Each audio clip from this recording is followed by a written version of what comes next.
जय हिंद। यूट्यूब के इस चैनल पे आप सभी का स्वागत है। आज की क्लास में हम लोग पढ़ने वाले हैं आरंभिक नगर के बारे में। किसके बारे में? आरंभिक नगर के बारे में। एनसीईआरटी की क्लास 6 पुस्तक का अध्याय 3 है आरंभिक नगर। इसमें हड़प्पा सभ्यता के बारे में पढ़ेंगे। आरंभिक नगर कौन सा था? हड़प्पा के बारे में, और इनकी विशेषता को जानेंगे। तो आइए शुरुआत करते हैं। यदि हमारे चैनल पर नए हैं तो चैनल को सब्सक्राइब जरूर करें और लाइक शेयर जरूर करें। ठीक है दोस्तों, आइए इस क्लास की शुरुआत करते हैं। इससे पहले 2 अध्याय पढ़ा चुके हैं। यदि आपने वह वीडियो नहीं देखे हैं तो जा कर के ज़रूर देखें। वीडियो लिंक डिस्क्रिप्शन में दिया गया है। ठीक है, आइए शुरुआत करते हैं। बिल्कुल आराम से एकदम ध्यानपूर्वक समझते चलिएगा और बुक जरूर पास में रखिए। देखिए, अध्याय 3 आरंभिक नगर। इसमें सबसे पहले बताया गया हड़प्पा की कहानी। हड़प्पा की कहानी।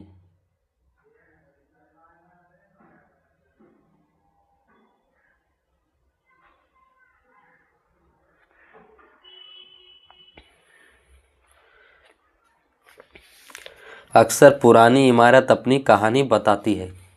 क्या बोल रहा है कि अक्सर जो पुरानी इमारत है वो अपनी कहानी बताती है।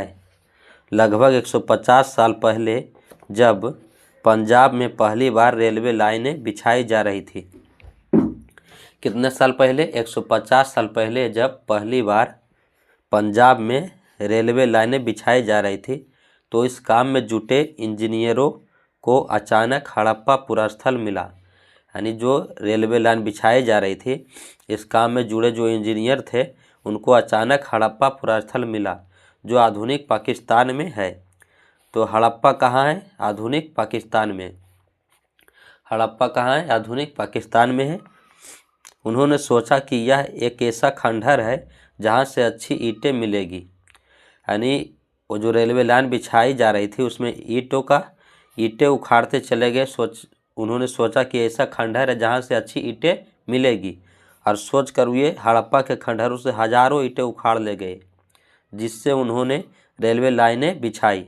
इससे कई इमारतें जो है पूरी तरह नष्ट हो गई।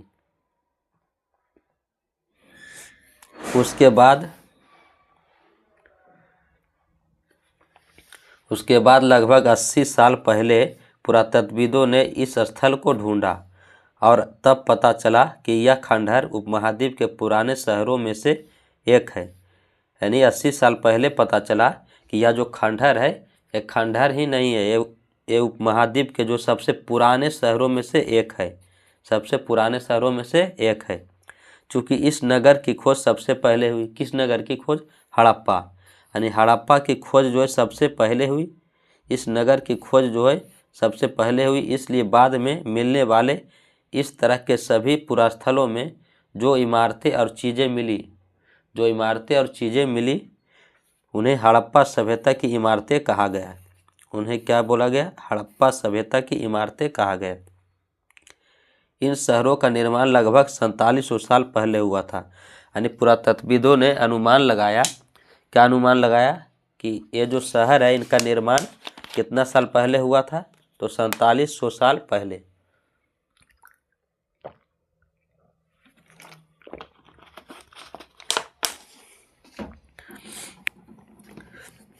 देखिए, एक बार फिर से समझिएगा क्या बोला गया कि 150 साल पहले जो है रेलवे लाइन बिछाई जा रही थी। कहाँ बिछाई जा रही थी? पंजाब में पहली बार जो है रेलवे लाइनें बिछाई जा रही थी। तो इस काम में जुटे जो इंजीनियर थे उनको अचानक हड़प्पा पुरास्थल मिला। क्या मिला? हड़प्पा। और ये सोचने लगे, यह सोच करके ईंटें उससे उखाड़ने लगे कि यह कोई खंडहर है जहाँ से हमें अच्छी ईंटें मिल सकती है। और हड़प्पा पुरास्थल कहाँ है? आधुनिक पाकिस्तान में है अभी। और अच्छी ईंटें मिलेगी यह सोच करके उखाड़ते चले गए और हजारों ईंटें उखाड़ ले गए, जिससे उन्होंने रेलवे लाइनें बिछाई। इससे कई इमारतें जो है पूरी तरह से नष्ट हो गई। उसके बाद जो है 80 साल पहले पुरातत्वविदों ने इस स्थल को ढूंढा और तब पता चला कि यह खंडहर जो है उपमहाद्वीप के सबसे पुराने शहरों में से एक है। यदि आपसे पूछा जाए कि भारत में इस उपमहाद्वीप के सबसे पुराने शहर बताइए, तो क्या बताना है? हड़प्पा सभ्यता या सिंधु घाटी सभ्यता भी इसे बोलते हैं। और इस नगर की खोज सबसे पहले हुई, इसलिए बाद में मिलने वाले इस तरह के सभी पुरास्थलों में जो इमारतें और चीज़ें मिली उन्हें हड़प्पा सभ्यता की इमारतें कहा गया। यानी हड़प्पा की खोज जो सबसे पहले हुई, इसीलिए इसी तरह के जितने भी पुरास्थलों में जो इमारतें मिला, चीज़ें मिली, उन्हें भी हड़प्पा सभ्यता की इमारतें कहा गया। और इन शहरों का निर्माण लगभग कितना सौ साल पहले हुआ? 4700 साल पहले। कितना साल पहले? 4700 साल पहले।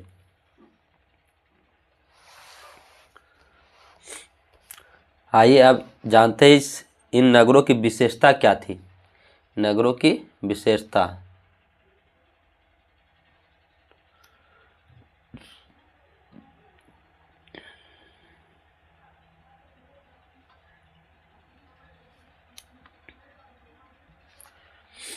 देखिए समझिएगा।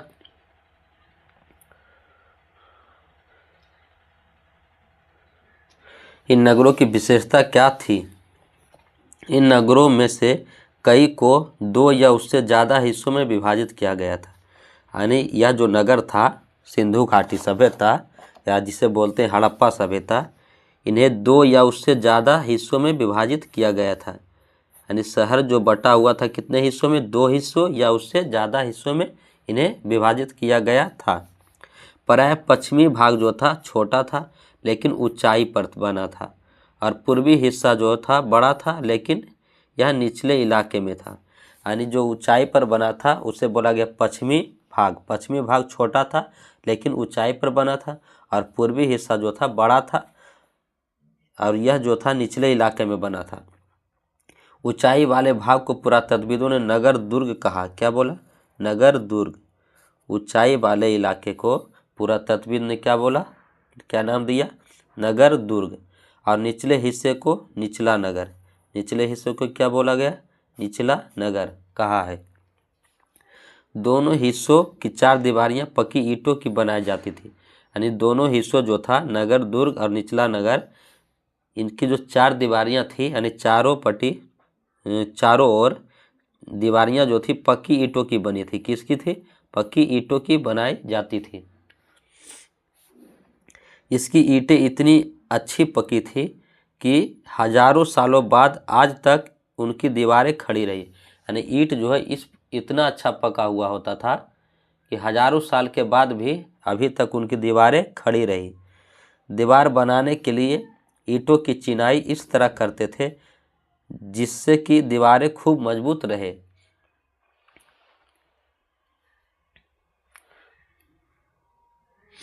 कुछ नगरों के नगर दुर्ग में कुछ खास इमारतें बनाई गई थी। कुछ नगरों के नगर दुर्ग में जो है कुछ खास इमारतें बनाई गई थी। जैसे मिसाल के तौर पर मोहनजोदड़ो में खास तालाब बनाया गया था। बोला जा रहा है कि कुछ नगर जो थे, सबसे पहले क्या जाने कि नगर 2 भागों में बटा था, एक पश्चिमी भाग एक पूर्वी भाग। पश्चिमी भाग जो था ऊंचाई पे था, उसे नगर दुर्ग नाम दिया गया, और पूर्वी हिस्सा जो था निचले इलाके में था और बड़ा था, इसे निचला नगर नाम दिया गया। अब कुछ नगरों के जो नगर दुर्ग में क्या बोल रहा है? कुछ नगरों के नगर दुर्ग में कुछ खास इमारतें बनाई गई थी। मिसाल के तौर पर यानी जैसे मोहनजोदड़ो में खास तालाब बनाया गया था जिसे पुरातत्वविदों ने महान स्नानागार कहा। क्या बोला? महान स्नानागार। तो बोला जाएगा, आपसे पूछा जाएगा ऑब्जेक्टिव में किस प्रकार से क्वेश्चन बनेगा कि महान स्नानागार किस पुरास्थल में है, कहाँ है? क्या बताना है? मोहनजोदड़ो। कहाँ है? मोहनजोदड़ो से मिला है। कहाँ से मिला है? मोहनजोदड़ो से। जो एक खास तालाब था, क्या था? तालाब था, जिसे पुरातत्वविदों ने क्या नाम दिया? महान स्नानागार कहा है। इस तालाब को बनाने में ईंट और प्लास्टर का इस्तेमाल किया जाता था, किया गया था। यानी इस तालाब को जो बनाने में किसका ईंट और प्लास्टर का इस्तेमाल किया गया था। इसमें पानी के रिसाव को रोकने के लिए और पानी के रिसाव को रोकने के लिए प्लास्टर के ऊपर चारकोल की परत चढ़ाई जाती थी। ये ध्यान देना है, यानी पानी को रोकने के लिए कि रिसाव को रोकने के लिए प्लास्टर के ऊपर किसकी परत चढ़ाई जाती थी, चारकोल की परत चढ़ाई गई थी। इस सरोवर में दो तरफ से उतरने के लिए सीढ़ियाँ बनाई गई थी, यानी दोनों तरफ से उतरने के लिए सीढ़ियाँ बनाई गई थी। ये देखिए चित्र दिखा देते हैं महान स्नानागार का। यहाँ देखिए ये क्या है, दोनों तरफ से उतरने के लिए सीढ़ियाँ हैं, इधर से और इधर से भी है, और इसके चारों तरफ जो था कमरे होते थे। क्या होते थे, कमरे। और इसमें जो है पानी किसी कुएं से पानी भरा जाता था, किसी विशिष्ट अवसर पर नहाते थे लोग, स्नान करते थे, और उसके बाद जो है इससे पानी निकाल दिया जाता था। देखिए तो महान स्नानागार के साथ कहाँ से मिला है, मोहनजोदड़ो से। कहाँ से, मोहनजोदड़ो से। इसमें पानी के रिसाव को रोकने के लिए किसकी परत चढ़ाई गई थी, तो चारकोल की परत चढ़ाई गई थी। इस सरोवर में दो तरफ से उतरने के लिए सीढ़ियाँ बनाई गई थी, चारों ओर कमरे बनाए गए थे। इसमें भरने के लिए पानी जो है कुएं से निकाला जाता था, यानी इसमें पानी जो कहाँ से भरा जाता था, कुएं से निकाला जाता था। उपयोग के बाद इसे खाली कर दिया जाता था। शायद यहाँ विशिष्ट नागरिक विशेष अवसरों पर स्नान किया करते थे। बोला जा रहा है कि शायद विशिष्ट नागरिक जो विशेष अवसर पर ही स्नान किया करते थे इसमें। तो ये हो गया कहाँ, नगर दुर्ग में मोहनजोदड़ो से महान स्नानागार के साथ मिला है। खास प्रकार का तालाब था जिसे पुरातत्वविदों ने क्या नाम दिया, महान स्नानागार। एकदम बिल्कुल आराम आराम से। और कुछ लोग होते हैं कि एक बार में जो पूरा एकदम अध्ययन करते हैं, पहले समझ करके पढ़िए और धीरे धीरे हमारे साथ तैयारी पूरा कीजिए। देखिए और बुक जरूर रखें पास में। तो कालीबंगा और लोथल जैसे अन्य नगरों में अग्निकुंड मिले हैं, और अग्निकुंड आपसे पूछा जाएगा कि अग्निकुंड के साथ कहाँ से मिला है, तो क्या बताना है, कालीबंगा और लोथल। अग्निकुंड के साथ कहाँ से मिला है, कालीबंगा लोथल जैसे अन्य नगरों में अग्निकुंड के साथ मिले, जहाँ संभवतः यज्ञ किए जाते होंगे। हड़प्पा, मोहनजोदड़ो और लोथल जैसे कुछ नगरों में बड़े बड़े भंडार गृह मिले हैं। हड़प्पा, मोहनजोदड़ो और लोथल जैसे कुछ नगरों में बड़े बड़े भंडार गृह मिले हैं। क्या मिला है, भंडार गृह, यानी अनाज रखने के जो घर होता था उसे भंडार गृह बोला जाता था। तो भंडार गृह के साथ कहाँ से मिले हैं, हड़प्पा, मोहनजोदड़ो, लोथल जैसे कुछ नगरों में बड़े बड़े भंडार गृह मिले हैं। और अग्निकुंड के साथ कालीबंगा, लोथल कहाँ स्थित है वर्तमान में, गुजरात। लोथल कहाँ है, गुजरात। कालीबंगा राजस्थान। ये देखिए ये सभ्यता है उपमहाद्वीप के आरंभिक नगर।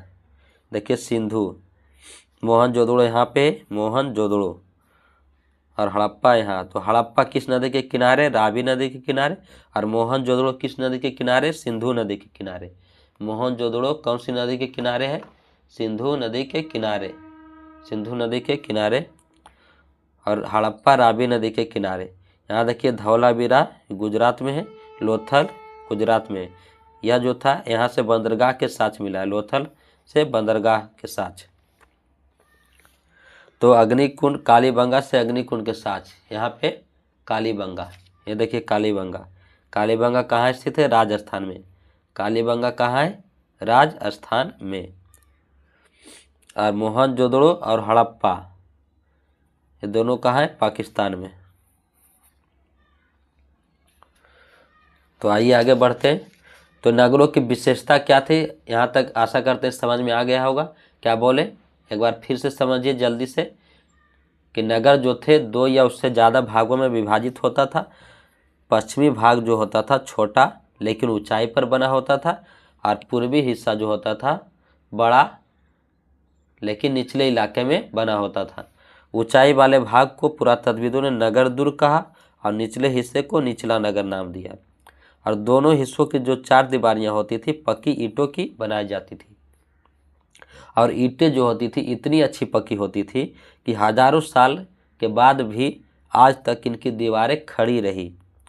कुछ नगरों के नगर दुर्ग में कुछ खास इमारतें बनाई गई थी। कुछ खास इमारतें बनाई गई थी। मिसाल के तौर पर मोहनजोदड़ो में खास तालाब बनाया गया था जिसे पुरातत्वविदों ने क्या नाम दिया, महान स्नानागार।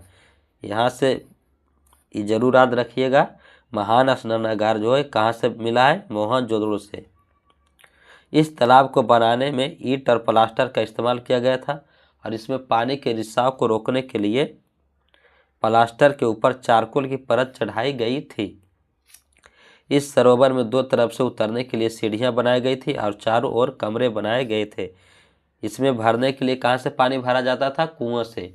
कुआं से निकाल करके पानी ये जो है तालाब में भरा जाता था और उपयोग के बाद इसे खाली कर दिया जाता था। और यहाँ पे जो विशिष्ट नागरिक ही विशेष अवसरों पर ही स्नान किया करते थे। कालीबंगा से किसका साथ मिला है, अग्निकुंड। अग्निकुंड के साथ कालीबंगा से और लोथल, यानी संभवतः यज्ञ किए जाते होंगे। हड़प्पा, मोहनजोदड़ो और लोथल जैसे कुछ नगरों में बड़े बड़े भंडार गृह मिले हैं।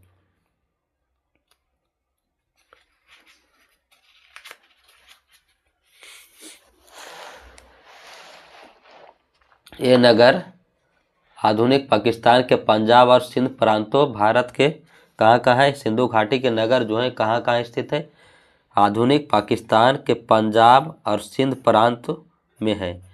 पाकिस्तान के पंजाब और सिंध प्रांत में, भारत के गुजरात, राजस्थान, हरियाणा और पंजाब प्रांतों में मिले हैं। इन सभी स्थलों से पुरातत्वविदों को अनोखी वस्तुएं मिली हैं, जैसे मिट्टी के लाल बर्तन। यानी इन सभी जो स्थलों से पुरातत्वविदों को क्या मिली है, अनोखी वस्तुएं, जैसे मिट्टी के लाल बर्तन जिन पर काले रंग के चित्र बने हैं। तो मिट्टी के लाल बर्तन और इस पे काले रंग के चित्र बने थे।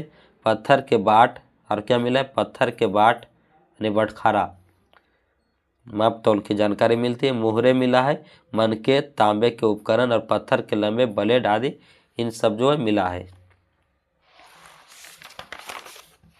आइए भवन, नाले और सड़क के बारे में जानते हैं। अगली विशेषता क्या है कि यहाँ का जो भवन, नाले और सड़क किस प्रकार के होते थे। भवन, नाले और सड़क जो है किस प्रकार के होते थे।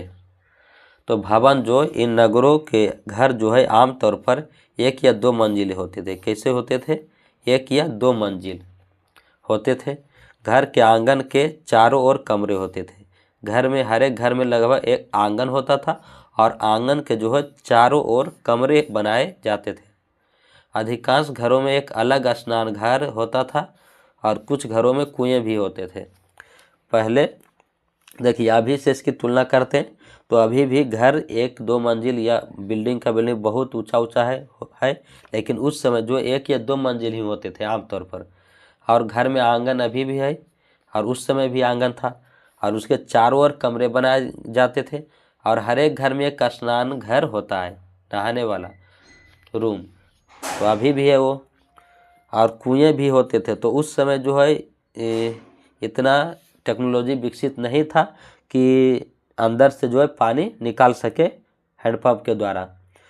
उस समय चापाकल भी नहीं था, 4700 साल पहले। तो उस समय हर एक घर में यानी पीने के लिए पानी कुएं बनाए जाते थे, कुएं होते थे। कई नगरों में ढके हुए नाले थे और कई नगर में ढके हुए नाले, जो अभी भी देखते हैं कि नाला, ढके हुए नाला है, उस समय बनाया गया था। ढके हुए नाले के साथ मिले हैं कई 4700 साल पहले। देखिए कितना विकसित सभ्यता था कि ढके हुए नाले, और नाला सिर्फ ढका हुआ नहीं, इन्हें सावधानी से सीधी लाइन में बनाया जाता था। हर नाली में हल्की ढलान होती थी ताकि पानी जो आसानी से बह सके। अक्सर घरों की नालियों को सड़कों की नालियों से जोड़ दिया जाता था, यानी हर नाली में जो था हल्की ढलान होता था ताकि पानी जो आसानी से बह सके। और अक्सर जो है घरों की नालियों को किससे, सड़कों की नालियों से जोड़ दिया जाता था, जो बाद में बड़े नालों में मिल जाती थी। नालों के ढके होने के कारण इनमें जगह जगह मेनहोल बनाए गए थे, यानी नालों की साफ सफाई की भी व्यवस्था थी। यानी नालों के ढके होने के कारण जगह जगह पे क्या, मेनहोल बनाए गए थे ताकि साफ सफाई कर सके, जिनके जरिए इनकी देखभाल और सफाई की जा सके। घर, नाले और सड़कों का निर्माण योजनाबद्ध तरीके से एक साथ किया जाता था। यहाँ देखिए, घर बनाना है, नाला और सड़क, तीनों जो है का निर्माण योजनाबद्ध, यानी योजना बना करके योजनाबद्ध तरीके से एक साथ किया जाता था निर्माण। तो घर, नाले और सड़कों का निर्माण योजनाबद्ध तरीके से एक साथ किया जाता था। तो भवन, नाले और सड़कें जो होती थी एक दूसरे को समकोण पर काटती थी। ठीक,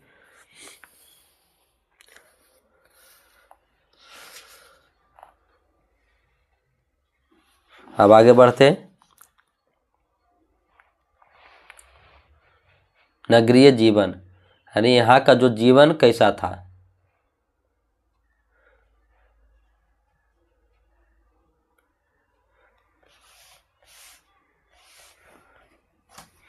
नगरीय जीवन, हड़प्पा के नगरों में बड़ी हलचल रहा करती होगी। यहाँ पर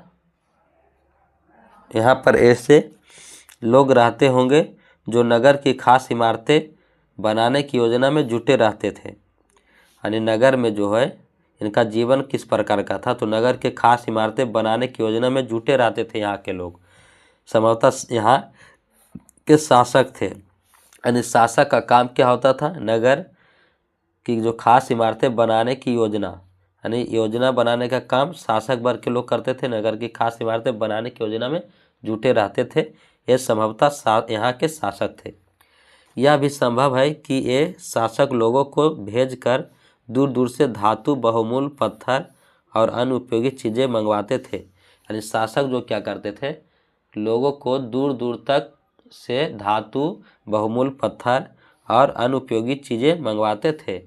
शायद शासक लोग खूबसूरत मानकों तथा सोने चांदी से बने आभूषणों जैसे कीमती चीज़ों को अपने पास रखते होंगे। शायद जो है शासक लोग खूबसूरत मानकों, सोने चांदी से बने आभूषण जैसे कीमती चीज़ों को अपने पास रखते होंगे।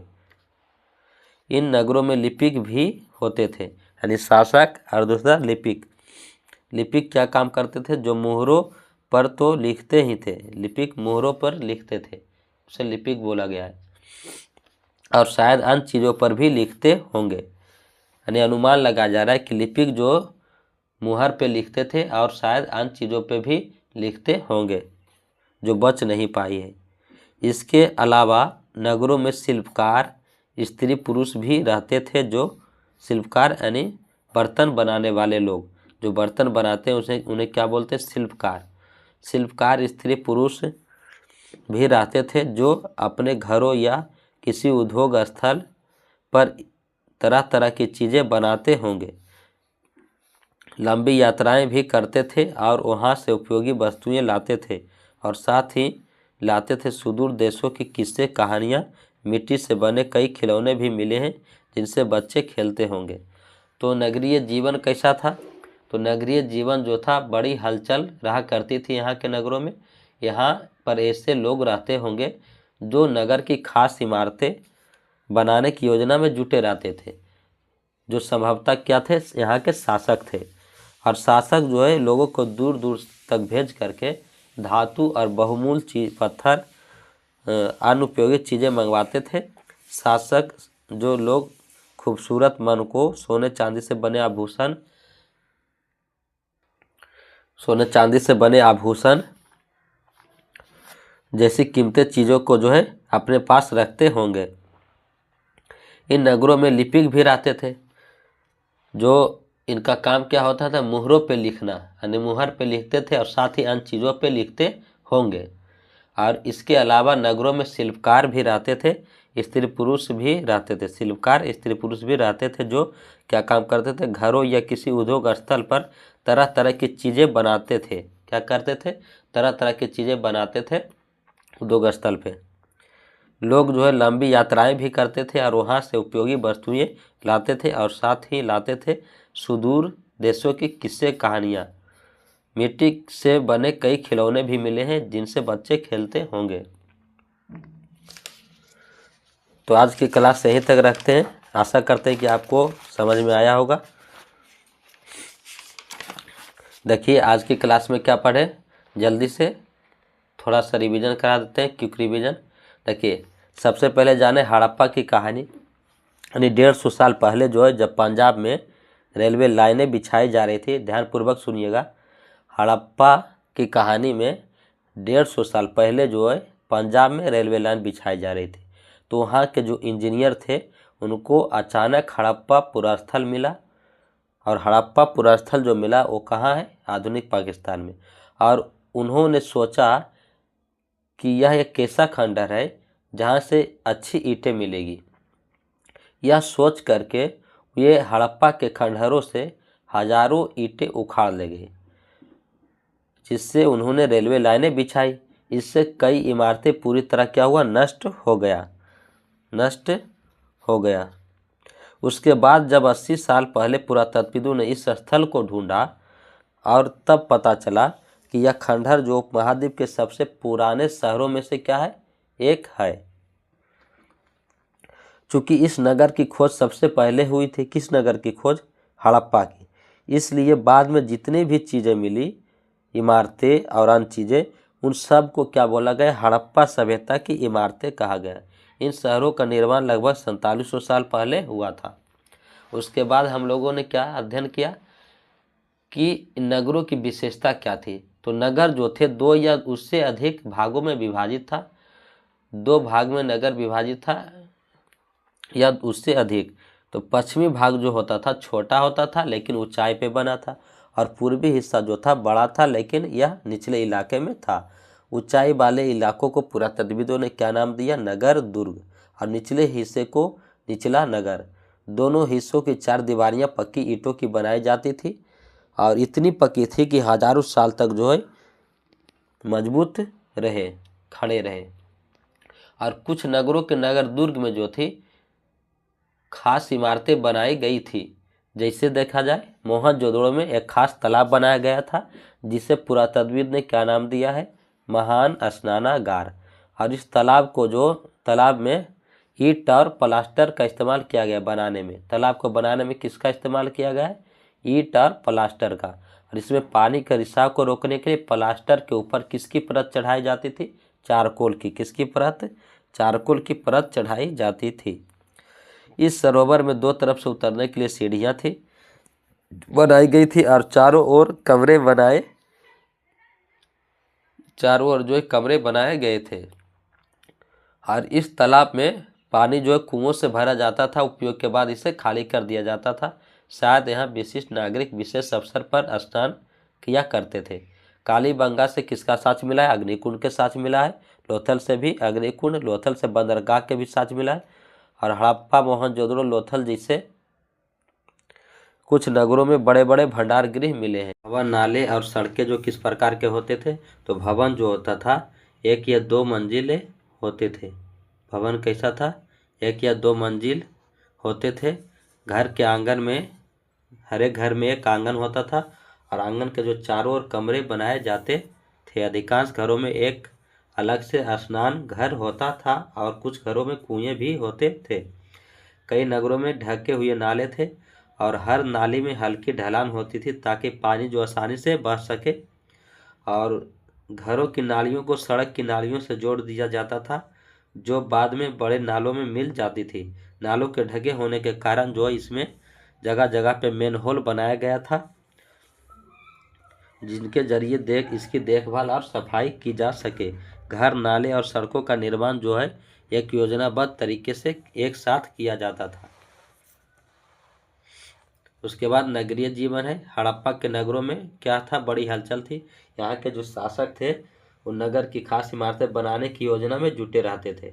और यहाँ भी संभव है कि शासक लोगों को भेजकर दूर दूर से धातु, बहुमूल्य पत्थर और अन्य उपयोगी चीज़ें मंगवाते थे। शायद शासक लोग खूबसूरत मनकों तथा सोने चांदी से बने आभूषणों जैसे कीमती चीज़ों को अपने पास रखते होंगे। और यहाँ शासक होते थे और लिपिक। लिपिक का काम होता था मुहरों पर लिखना और शायद अन्य चीज़ों पर भी लिखते होंगे। और इसके अलावा शिल्पकार भी नगर में थे।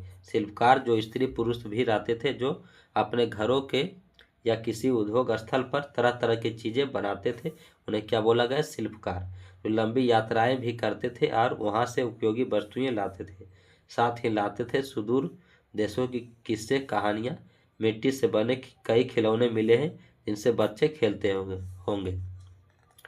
तो आज की क्लास यहीं तक रखते हैं। आशा करते हैं कि आपको अच्छी तरह से समझ में आया है। अपना ख्याल रखें। ठीक है, धन्यवाद।